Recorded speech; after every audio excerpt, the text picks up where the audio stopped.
أعوذ بالله من الشيطان الرجيم. بسم الله الرحمن الرحيم.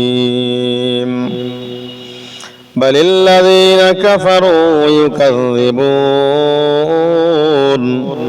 والله أعلم بما يوعون فبشرهم بعذاب عليم. সাদাকাল্লাহুল আযীম। সমস্ত প্রশংসা সেই মহান আল্লাহর দরবারে, যিনি আমাদের বসার মতো তৌফিক দিয়েছেন। সেই দরগা ইলাহিতে প্রশংসা জ্ঞাপন করি, বলুন আলহামদুলিল্লাহ। দরুদ ও সালাম সেই বিশ্ব নবী সাল্লাল্লাহু আলাইহি ওয়াসাল্লামের দরবারে অসংখ্যবার দরুদ ও সালাম। সকলে বলুন সাল্লাল্লাহু আলাইহি ওয়াসাল্লাম।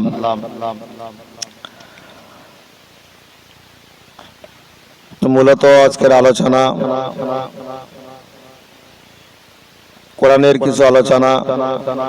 যারা কোরআন ইতিপূর্বে যারা মেনে নিয়েছে তারা আল্লাহর প্রিয় পাত্র তারা হতে পেরেছেন। যারা নবীর কথাকে যারা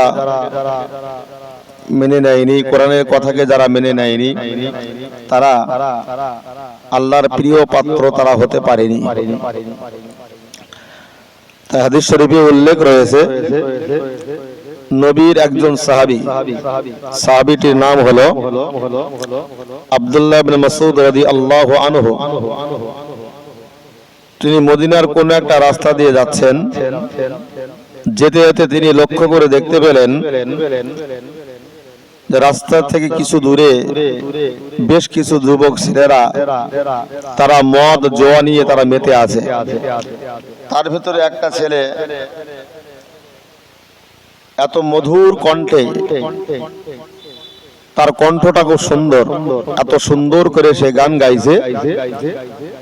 নবীর সাহাবী আব্দুল্লাহ ইবনে মাসউদ রাদিয়াল্লাহু আনহু তিনি তার ওই কণ্ঠর আওয়াজ শুনে রাস্তার মাঝখানে দাঁড়িয়ে গেলেন।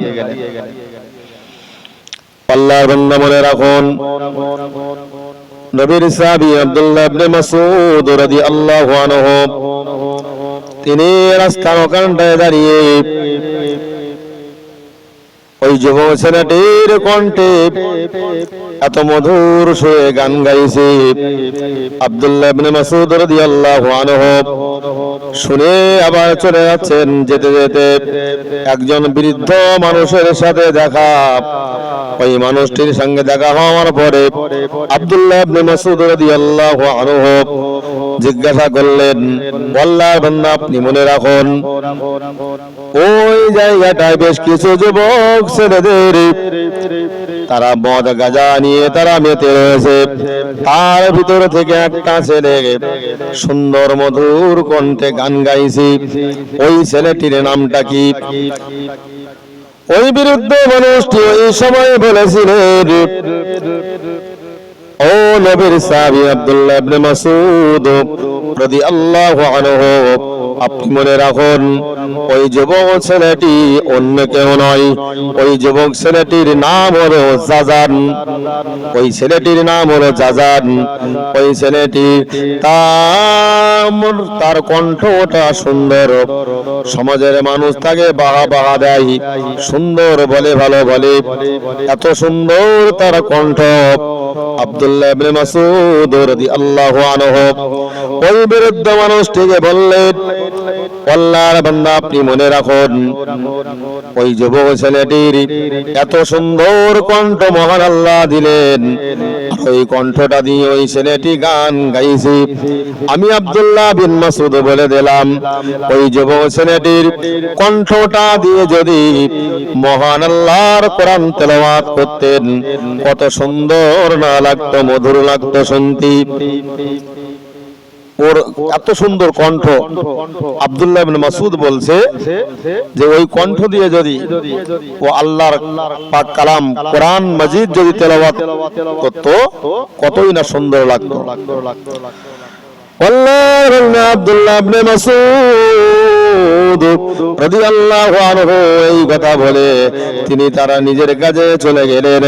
অতএব ওই জাজান দূর থেকে লক্ষ্য করে দেখে আল্লাহর নবীর সাহাবী জাজান লক্ষ্য করে দেখতে পেলেন আব্দুল্লাহ ইবনে মাসউদের সাথে ওই বৃদ্ধ মানুষটির একটা কথা চলছে। ওই আব্দুল্লাহ বিন মাসউদ রাদিয়াল্লাহু আনহু যেই না চলে গেলেন, ওই যুবক ছেলেটি ওই বৃদ্ধ মানুষটির কাছে চলে এসেছে, এসে বলছে, আল্লাহর বান্দা আপনি বলুন না নবীর সাহাবী আব্দুল্লাহ ইবনে মাসউদ কি আপনার সঙ্গে আলোচনা করেছিল, আমার ব্যাপারে কি কিছু বলছিল? আমার ব্যাপারে কি কিছু বলছিল? বলে হ্যাঁ। বলে কি বলেছে?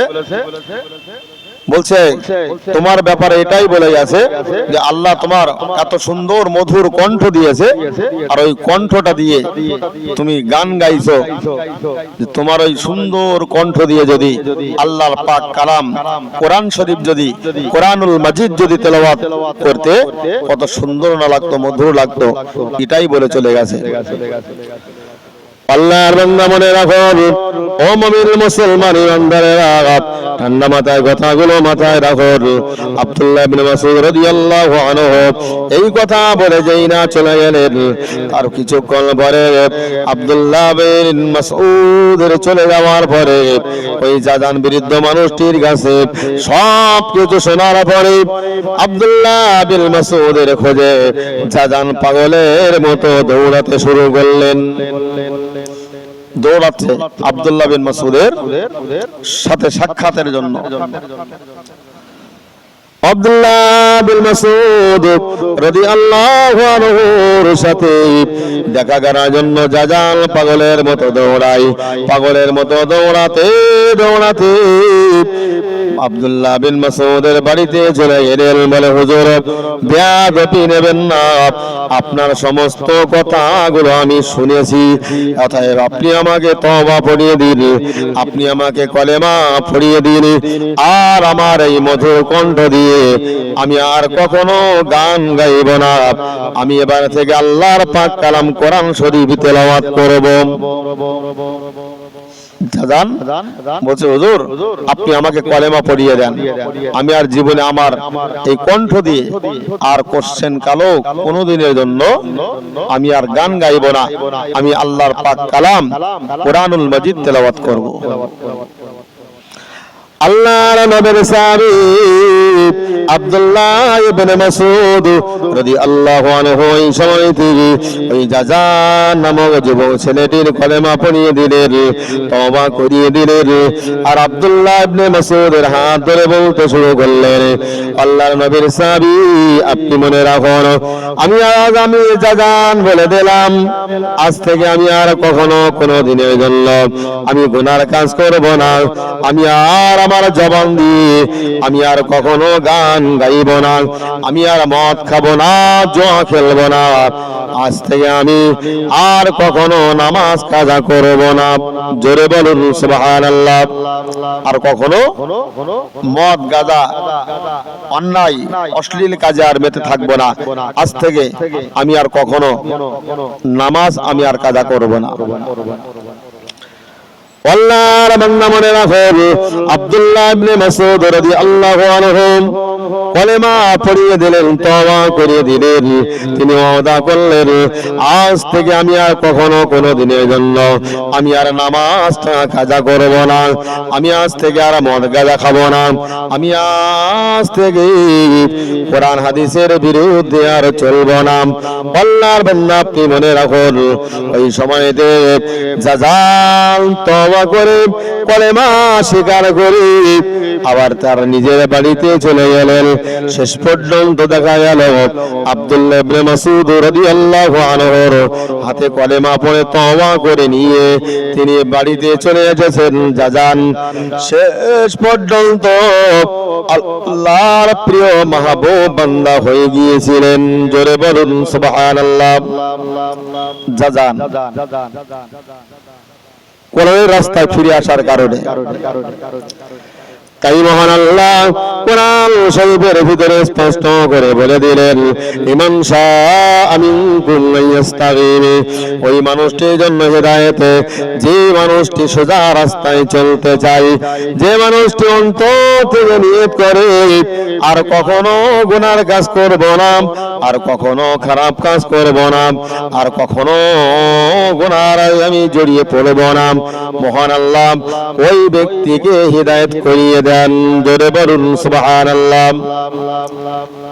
ভালো করে খেয়াল করতে হবে আমাদের, মনে মনে যদি আমরা নিয়ত করি তাহলে আমাদের দ্বারাতে আর কখনো খারাপ কাজ, কোরআন বিরোধী কাজ, কোশ্চেন কালো আর হবে না। আমাদের মনে মনে নিয়ত করতে হবে, নিশ্চিত ওই মানুষটিকে আল্লাহ হেদায়েত তাকে নসিব করিয়ে দেবেন। সেদিকে যদি আমরা খেয়াল রাখি তো অবশ্যই আমরা হেদায়েত প্রাপ্ত হতে পারবো।